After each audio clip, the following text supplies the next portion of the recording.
Welcome back, ladies and gentlemen. It's your friendly neighborhood PM, Clayton Allison again, joined once again by our Deputy CIO, Will McGough. And today we're talking about the dollar. But before we get started, please make sure to follow the link below or download the QR link for our free companion piece that's going to be going along with our video today.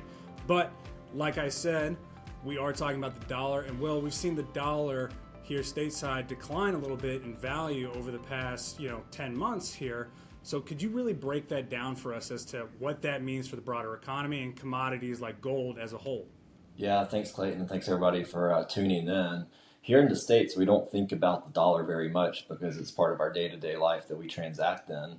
But 2025 is different than most other years. You're seeing tariffs, trillion-dollar deficits, a dovish Fed all come together, which is a rare mix of fiscal expansion, geopolitical friction, and softening inflation data, which has investors across the globe rethinking the role of the dollar as the anchor currency and gold as a store of value. When you step back, both assets actually signal policy credibility and global confidence. Dollar represents faith in the U.S., and with the expanding deficits, it's becoming an issue where gold is now taking off. So when investors start doubting the sustainability of those deficits and the Fed's ability to control inflation, demand shifts to real assets. So think gold, infrastructure, real estate, digital assets. At a macro level, a weak dollar is like global easing. It loosens financial conditions, boosts liquidity abroad, and channels capital into risk assets. And so it also has benefits to U.S. stocks, but for that, you know best. I'll turn it back over to you. Yeah, well, great point. When you have a weakening dollar, like you said, there's a benefit to some U.S. stocks. Really, the ones that you're going to see get benefits from a weaker dollar are those ones that have international supply chains and revenue streams. Because when you really think about it, that means that those goods and services that those companies are selling overseas have now become a little bit cheaper and more attractive to those foreign buyers. Yeah, I mean, just think about it. All of a sudden, if I'm buying something in yen and the dollar is weaker, my yen now goes further and I can buy that iPhone for a little bit cheaper in Japan than I could here in the States.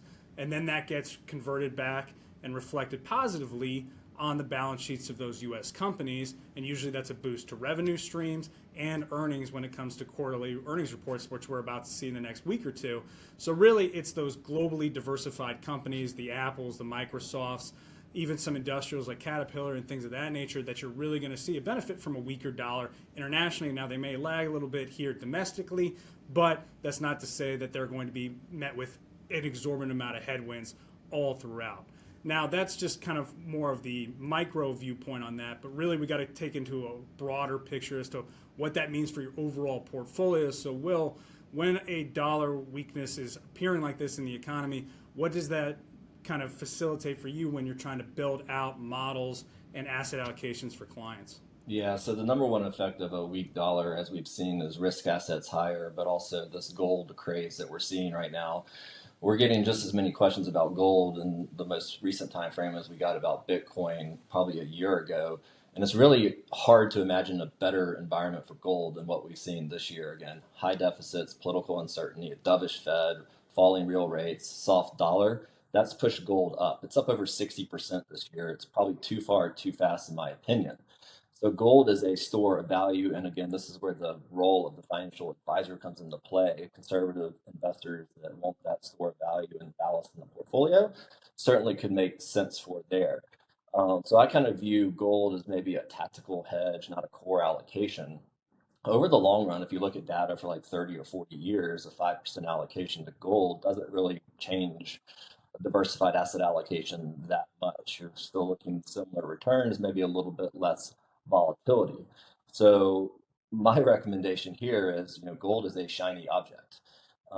It's not going to really be a shiny object in your portfolio. So if you have taxable money, enjoy gold. Go out and buy some gold that you can wear, see around your house. That's a much better use of deploying gold in your overall household asset allocation. So you get that shiny object benefit, in my opinion. So with that, I don't know if you had any closing comments, Clayton, but good to be back and on a regular cadence. No, I think you hit the nail right on the head. One thing we want to reiterate, everybody, is the fact that currency fluctuations are a very complex and evolving topic that fluctuates day to day. So if you have questions, make sure you're finding somebody that you trust, like a financial advisor, and you're asking those questions and what it means for you and your plan.